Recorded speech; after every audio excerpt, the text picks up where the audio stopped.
Cheikh Thioune baykatu mango la dëkk ci zone Niayes di liggéey ci une coopérative bu ñuy wax Copraman coopérative des producteurs de mangue de la zone des Niayes ma nekk le secrétaire général tey fii ma taxaw kàddu yi may yëkkati maa ngi koy yëkkati baykati mango yi bokk ci Copraman yëpp nekk ci zone Niayes ça se regroupe 23 communes yoo xam ne ay membres tutélaires lañu ak yoo xam ni ay membres yoo xam ne nii ñu ngi ci dernière Copraman kàddu yi may yëkkati mooy tey jii dañu am problème majeur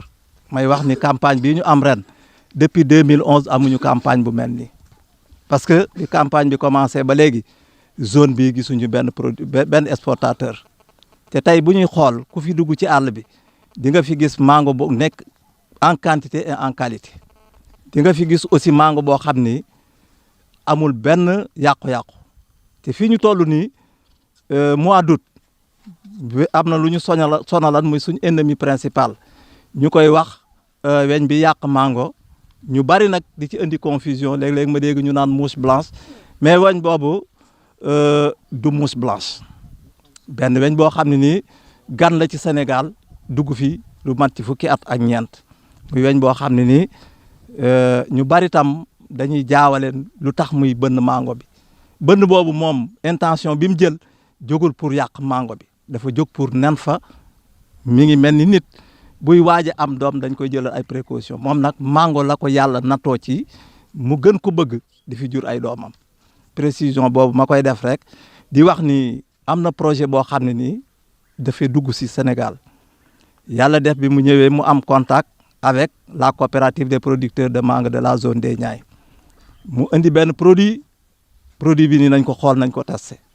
mais produit bi ñu ko testé damay wax ni fi ñu toll nii tool bii ngeen nekk muusuñu am mois d'août ngay dem ba am mango bu ñor di tàbbi weñ laalu ko kon efficacité produit boobu am na borom produit bi nag dinañ ci ñëw di ci wax mais ñun dañu am problème majeur baykat boo xam ne ni baykatu mango la yaakaar lu toolam mango bi nekk fi ba fin août gisul ku ko jënd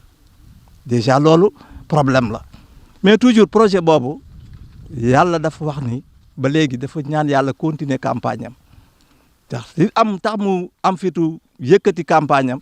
parce que da nga doon gis Sénégal dañuy dem tuuti intersection yi bari ba même DPV day tëj campagne mais tey ku ñëw fii ak yeneen tool yi ñu war a xool buñ ko xoolee xam nañu ce projet là dañ ko war a permettre mu continuer dans sa campagne kooku coordonnateur bi monsieur Faye dina ci ñëw mais dañuy wax ni bu fekkee état Sénégal dafa jóg pour dimbali baykat yi dafa war a xalaataat avec Green Valley ñu permettre ko campagne bi ñu prolonger ko parce que tey liñ ci doon tiit amul parce que tey la presse est là li ñuy wax mën nañu yëkkat suñ cadre Sénégal gépp di ko dégg donc ñi ngi lancer un appel au président de la République DPV ministre du commerce tey ñu suivre Green Valley mi ngi fiy def ay efforts yoo xam ni li doon yàq mango bi am na lu ko aar muy produit bi ñu wax Biofit vraiment tey je parle au nom des baykat yi nga xam ne ñoo fi nekk di bay mango tey maa ngi témoigner ne produit boobu bi ñu ko takkee fii suñu tool yi amul mango dem nañ bi nga xam ni sax bi amul yàqu-yàqu amul benn yàqu boo xam ni weñ bi moo ko yàq te kooku moo doon suñu ennemi principal deuxièmement ci wàllu jaay Green Valley aussi mi ngi def ay pas ak ñun tey boo demee ci marché bi les exportateurs là dañuy wax ni ci zone bi cette année-ci parce que depuis 2011 maa ngi œuvrer avec cette coopérative là mais campagne bu catastrophe nii musuñu ko am tey tool bii ngay xool borom dafa bokk ci projet bi toog di xaar parce que li tax mu man ko tey nag daan fekk boo ñëwee caati mango da ngay fekk mango yi tàbbi sax yi nekk ci mais li ñuy wax ni c'est vérifié. jar gi gisuñu exportateurs yi ko jënd cette année-ci da ngay interroger ñu naan Covid 19 beeg leneen ak leneen mais moi dama gis ni Sénégal moo liggéeyul ci la mangue parce que tey autour de la mangue ñi ngi ciy wax formation yaa ngi dem ñi ngi financer ay projets mais jusqu'à présent baykat bi mënu ci gis boppam donc projet yooyu damay wax état Sénégal na ko jàngataat parce que depuis 1960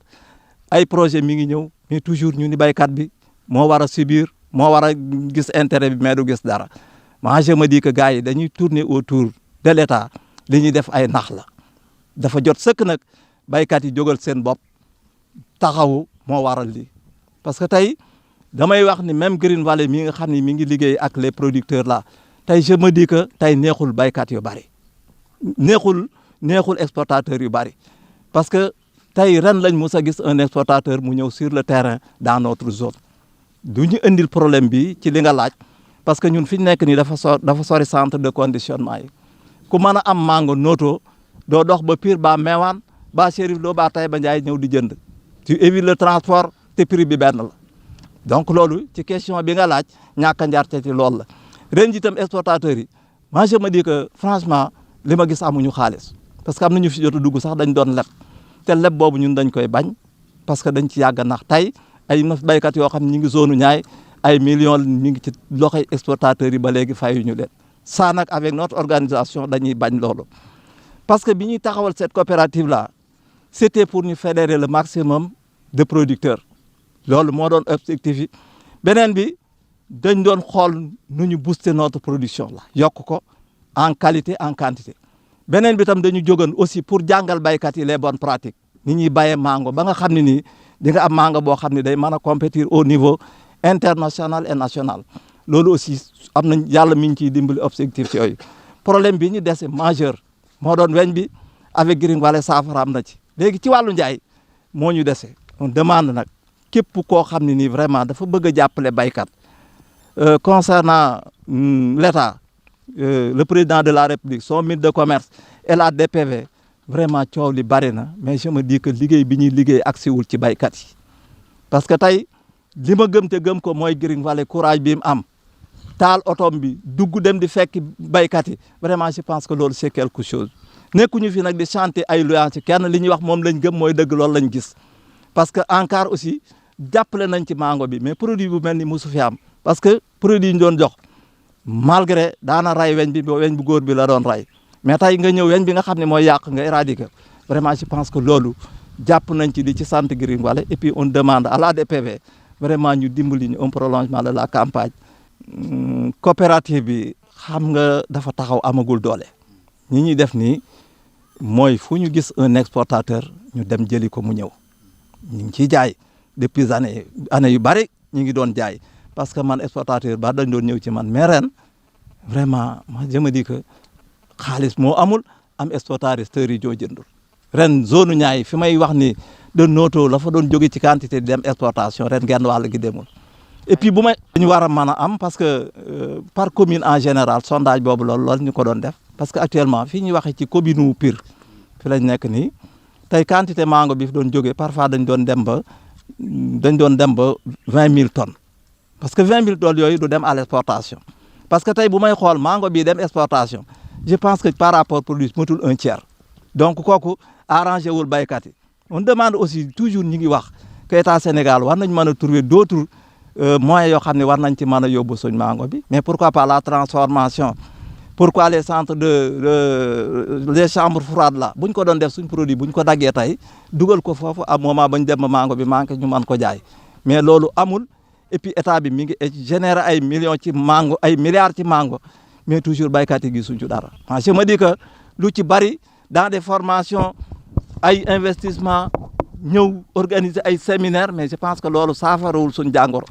dañu soxla ñu ñëw directement coopérer avec baykat bi li ñu soxla ñu defal ñu ko. maa ngi tudd docteur Pape Djibril Faye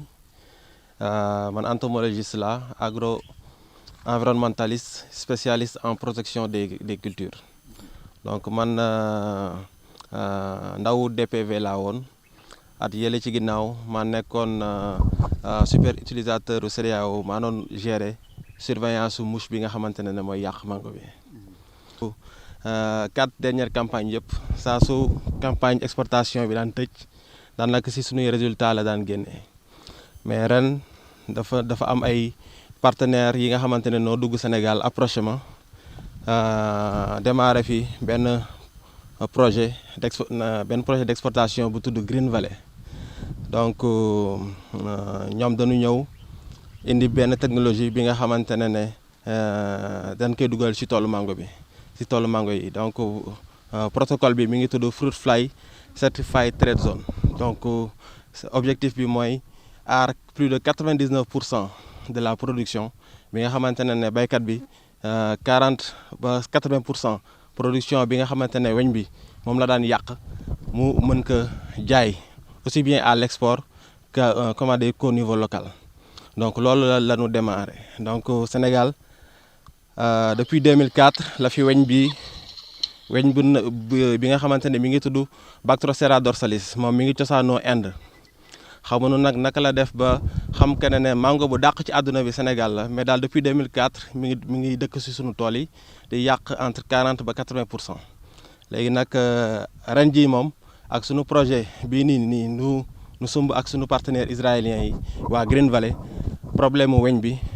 féete nañu ginnaaw te incha allah ren jii la ñuy wan que ne mango bi dinañ ko mën a jaay ba octobre wala ba novembre mango yi dinañu ñor ci garab yi comme ñaari yi ma téye nii te weñ bi du ko jam donc loolu mooy objectifu Green Valley donc ren jii démarrage la léegi ñun dañuy accompagner les producteurs là